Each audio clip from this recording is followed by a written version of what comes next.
Yo, it's Guido coming at you with a Tactics Talk. Welcome back. Thanks for tuning in on this episode. You can see I'm driving my Sheriff account, and I am in an Object 907. Cool thing about the Sheriff account is two things, really. The one is you give 250 gold if somebody managed to kill you, so that's cool for everyone who's playing. And the second thing for me is that it has a lot of tanks on it that I don't own. Primarily all of the reward tanks from being in Clan Wars, which I don't do and haven't done much of.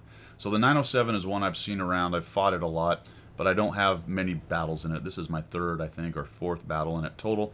On the Sheriff account, I don't play it too much because it is completely and utterly overpowered. It really is. So this is a Sheriff account. The other thing about the Sheriff account is it has really good crews. All right, that the crews have every skill. So this thing is an amazing tank and overpowered, and it's got a crew in it that has every single skill in the game. Plus I've got it built for tryhard mode. You can see I'm carrying lots of gold. So let's just watch how this 907 works. I just pop one in nice and easy on the JP2. Look how tight the dispersion is on this thing. It's incredible. So we're looking for the T69. The Progetto is looking. All right, here we go. There's a guy driving around up there. Can get a little closer. There we go. So we'll just lap one right into the side of a 430, and the Progetto gets a chunk of him, and another chunk of him, and he sneaks back up in there. This is a good position here for keeping this hill honest, but it is sort of difficult to push from. But pretty soon I am going to push. We got a Jagdtiger and a JPZ, and then we got this guy being a little bit foolish right here. He's going to sneak out, and I'll just whoop right into his I mean, this thing is unbelievable. It's almost leopard level accuracy. It really is. Now here comes the 430. I didn't notice that at first. It takes me a while to react and come up there, so I should have already had a shot on him. I see him moving up. He goes over that way, so that's fine. We'll see him head over a ways. He spotted me, so I'll back out of this. He's going to take a lot of fire from guys out there now that he has headed out into that open area, and he's going to find that he's going to have to fall back. So I see him come off the hill. That leaves a T-34 and a T-69, neither of which I'm too worried about, really. So I'm watching him. I see him go. He's moving back into the city. So that has me now thinking pretty soon I'm going to move up and start working up this hill. I'll just wait for a moment, see if one of those guys wants to poke out. I'm kind of curious what the 430 is doing. He's probably sitting on the back edge of that building just waiting to see if we push. And there he is. So he's down on that. I'm not being spotted by the 34 and the 69. You can see the 430s hanging out right there, and watch this. You gotta be kidding me. Just the accuracy of this thing is incredible. And that one finally lets me down. I finally miss one. Because I'm so flat and I've got a good turret, I can kind of get up into this spot. He has no idea he's being shot at by me, or he's just, I don't know what he's doing, but he dies. Now we have a defender. Watch this. It's a defender, whatever. I'll just shoot right through the defender. Just amazing gun handling on this thing. It's incredible. Mobility, armor, gun handling. I lit him on fire, didn't realize that till I zoomed out, so I'm cranking up some damage. And now I'm thinking about getting up on this hill and peeling this T-34 out, but I've got another guy take a shot, and finally the gun handling actually lets me down, but it wasn't far off. I did miss, but it wasn't far off. Looking for shots on these guys. There we go. How about this? There's a WZ. I'll just kind of sneak one into his back there. Are you kidding me? Incredible. Come over here and look for this guy. Where'd he go? He was right there. And now we come up and we find the T-34. He takes a shot. He misses.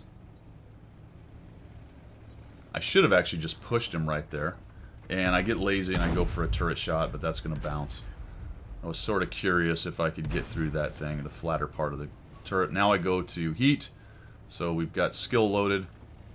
And this poor T-34. Poor T-34. Right through his mantlet. I just don't care. I just... What? I just shoot through his mantlet. Oh my goodness gracious. I hit that guy, but don't get any damage. It hit the track, the outside track, and then the T-34 goes down. We're up to 3,307. See the Kron up there? He's behind some buildings. get closer into the bushes, and then I find, hey, look at this. We got a T-103. Side of the turret. Nice shot into him. See if we sneak another one into him. Oh, of course. Another one just right into his turret. And down he goes. I get a little bit of spotting damage as well. And it's just clean up on Al 5 at this point. 3,915 damage. Looking for the T-69. I'm not even going to worry about him. I'm just going to push in. I've got all that front armor on this ridiculously overpowered tank. Kron's making a runner, but I can't see him. There's the T-69. He actually misses, for a wonder. I just shoot him on the run. Why not? He's bouncing everything. He got one shot in on me. There's another miss or bounce or whatever happened to the poor guy. We'll just ram him. We'll shoot him. Progetto shoots him. And we're up to 5,079. I mean, come on, folks. This thing is completely out of control. It is no wonder that guys like to drive it and it has such a good win rate. It's basically a Leopard with armor. It really is. It's a Leopard style and type of gun handling with the Russian armor. Unbelievable. Only slightly less mobile. There we go. Dude, 16 armor doesn't matter. Doesn't matter. Yep. Just a pixel showing doesn't matter. You can... Look, I have spent a lot of time in this game trying to be real about RNG and bias and all of the things. You know, this thing is ridiculous. It's ridiculous. It is. And I'll tell you what, the T-22 is not far behind it. I played it next. a couple times. I've never played the T-22. And it's really, even with the nerfs, it's not that far behind the 907. It really isn't. But this thing's out of control. 5,382 damage without really even trying. You just point at stuff, click, and it hits. Holy cow. Yeah, I don't know what else to say, really, to be quite honest. It needs a nerf. It definitely needs a nerf. It is absolutely and completely out of control. But hey, if you got one, enjoy it because it's a dang good tank. All right, thanks for tuning in, guys. We will see you.